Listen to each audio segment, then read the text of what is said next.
tahu nggak sih kalian kalau arus listrik searah juga digunakan dalam satuan angkasa loh. Penasaran kan? Nah, makanya pada kesempatan kali ini kita akan membahas tentang bab arus listrik searah. Tapi sebelum lanjut, intro dulu nggak sih?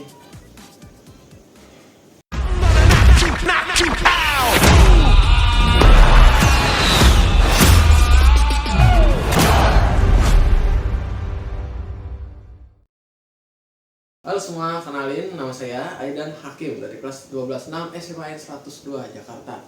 Nah, pada kesempatan kali ini saya akan menjelaskan pada teman-teman apa sih itu rangkaian arus listrik searah. Nah, definisi arus listrik searah, di mana arus listrik adalah laju aliran muatan listrik yang melewati satu titik atau bagian.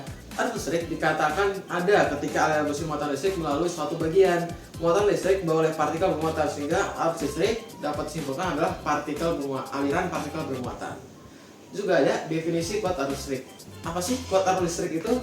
Nah, kuat arus listrik sendiri definisinya adalah banyaknya muatan yang mengalir melalui suatu konduktor setiap satuan waktu.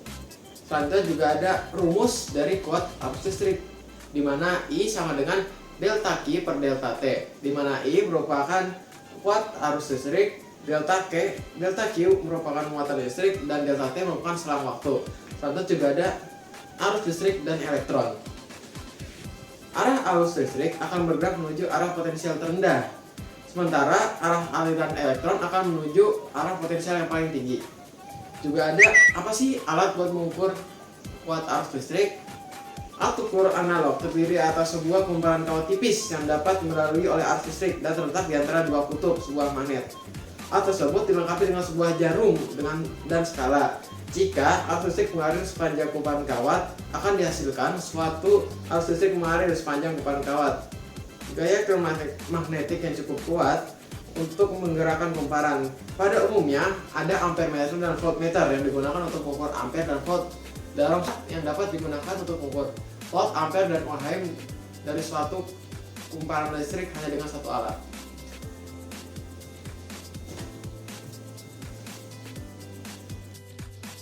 Halo semuanya, perkenalkan nama aku Cinta Cahaya Islami dari kelas 12-6 dan berasal dari sekolah SMA Negeri 102 Jakarta. Jadi saya akan melanjutkan yang sebelumnya sudah dibahas. Yang B, hukum Ohm dan hambatan listrik. Yang pertama, hukum Ohm. Definisinya, arus listrik akan mengalir pada suatu penghantar jika pada ujung-ujung penghantar itu terdapat beda potensial. Perbandingan antara beda potensial atau V dan kuat arus listrik atau I tersebut dinamakan hambatan listrik atau resistensi R. Pada tahun 1826, George Simon menemukan bahwa pada suhu tetap, kuat arus yang mengalir pada suatu penghantar listrik atau I sebanding dengan tegangannya V. Sifat inilah yang disebut sebagai hukum Ohm. Rumusnya itu R sama dengan V per I atau V sama dengan I kali R. R sebagai hambatan listrik Ohm, V sebagai beda potensial atau tegangan listrik, yang I kuat arus listrik atau ampere. Hambatan listrik. Besar hambatan suatu jenis kawat dalam setiap satu satuan panjang dan satuan penampang kawat adalah hambatan jenis. Rumus pertamanya itu R sama dengan P kali I per A sama dengan 1/4 V D kuadrat. R sebagai hambatan kawat atau Ohm, I panjang kawat M, A sebagai luas penampang kawat M kuadrat, P sebagai hambatan jenis kawat Ohm kali M. Rumus keduanya itu, jika ada dua kawat yang terbuat dari bahan sama atau hambatan jenisnya sama, dapat dituliskan persamaannya sebagai R1 banding R2 sama dengan, ini dia rumusnya. Nggak bisa selanjutnya, pengaruh temperatur pada hambatan kawat. Hambatan jenis kawat konduktor akan berubah jika terjadi temperatur R2 sama dengan R1 tanda kurung I plus alfa kali delta T. Keterangannya, R2 sebagai hambatan akhir, R1 sebagai hambatan awal, dan alfa sebagai koefisien suhu hambatan jenis atau derajat Celcius min 1. Delta T sebagai perubahan suhu atau derajat Celcius. Terus ini 3. berikut ada tabel hambatan jenis kawat konduktor akan berubah terjadi jika ada temperatur. Halo, perkenalkan nama saya Muhammad Arif dari kelas 12-6 berasal dari sekolah SMA Negeri 102 Jakarta. Jadi, di sini saya akan melanjutkan tentang presentasi yang berhubungan dengan materi yang sudah dibahas sebelumnya. Jadi, saya akan menjelaskan tentang rangkaian listrik sederhana. Yang pertama, hukum Kirchhoff. Definisi hukum 1 Kirchhoff yaitu jumlah arus yang masuk pada suatu titik cabang sama dengan jumlah arus yang keluar pada titik cabang tersebut dengan lambang sigma I yang masuk sama dengan sigma I yang keluar. Hukum 2 Kirchhoff. Definisi hukum 2 Kirchhoff yaitu jumlah aljabar dari GGL atau gaya gerak listrik, sumber tegangan dan beda potensial dalam sebuah rangkaian tertutup atau loop sama dengan 0 dengan lambang sigma elips ditambah sigma volt sama dengan 0. Akan menjelaskan tentang rangkaian hambatan listrik. Jadi, rangkaian hambatan listrik dibagi menjadi 3. Yang pertama, rangkaian hambatan listrik seri. Yang kedua, rangkaian hambatan listrik paralel. Dan yang ketiga adalah gabungan dari rangkaian listrik hambatan seri dan juga paralel. Yang pertama, rangkaian hambatan seri. Susunan seri bertujuan untuk memperbesar hambatan dan berfungsi sebagai pembagi tegangan. Dengan rumus, rangkaian seri sama dengan R1 ditambah R2 ditambah R3, begitupun seterusnya. Yang kedua, rangkaian hambatan paralel. Susunan paralel bertujuan untuk memperkecil hambatan dan berfungsi sebagai pembagi arus, yaitu dengan rumus 1/R paralel sama dengan 1/R1 ditambah 1/R2 dan seterusnya. Yang kemudian yang ketiga, rangkaian gabungan antara seri dan paralel adalah penggabungan dari rangkaian seri ditambah rangkaian paralel.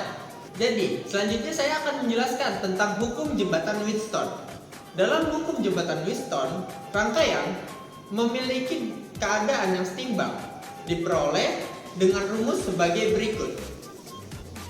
Yang kedua, bantalan hambatan. Untuk mengukur besarnya suatu hambatan yang tidak diketahui nilainya, dapat pula dinyatakan bantalan hambatan yang pada prinsipnya sama dengan jembatan Wheatstone.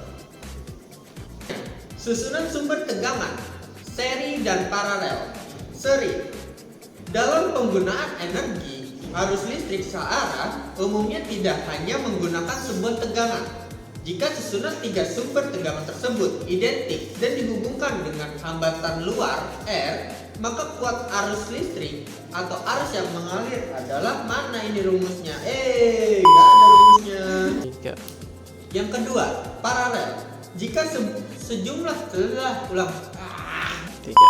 Yang kedua, paralel. Jika sejumlah sumber tegangan yang memiliki GGL sama, yaitu elips 1 sama dengan elips 2 dan seterusnya, jika 3 sumber tegangan tersebut dihubungkan dengan hambatan luar R, maka kuat arus yang mengalir adalah. Halo teman-teman, nama saya Salma Haliza dari kelas 12-6 dari SMA N 102 Jakarta.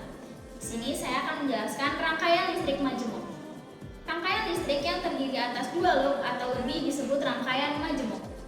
Untuk menentukan besarnya arus pada setiap percabangan menggunakan hukum 1 Kirchhoff. Dan untuk menentukan arah arus pada setiap loop menggunakan hukum 2 Kirchhoff.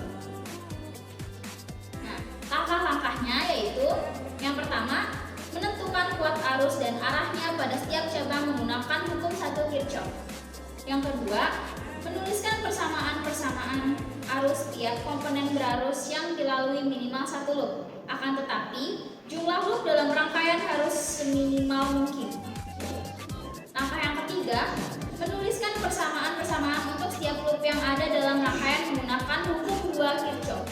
Yang keempat, menghitung besaran-besaran yang dinyatakan dengan menggunakan persamaan-persamaan rangkaian sebelumnya. Ya. Selanjutnya ada energi listrik dan daya listrik. Yang pertama itu ada energi listrik. Sebuah hambatan R dihubungkan dengan sebuah sumber tegangan listrik sehingga menimbulkan tegangan VAB atau beda tegangan antara ujung-ujung hambatan R sebesar V dan kuat arus sebesar I dengan rumus sebagai berikut. Yang kedua, Lanjut. yang kedua itu daya listrik.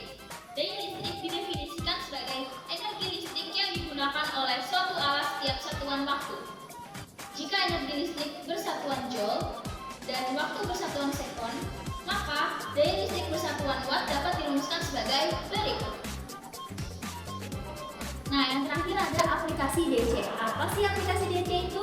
Nah, DC singkatan dari direct current, yang artinya arus listrik searah, dan AC singkatan dari alternating current, yang artinya arus listrik bolak-balik. Nah, contoh dari pengaplikasian listrik DC itu seperti kendaraan akumulator seperti motor dan mobil. 3. Nah, nah teman-teman, kita sudah Nah teman-teman, itu dia bab yang sudah kita pelajari dari rangkaian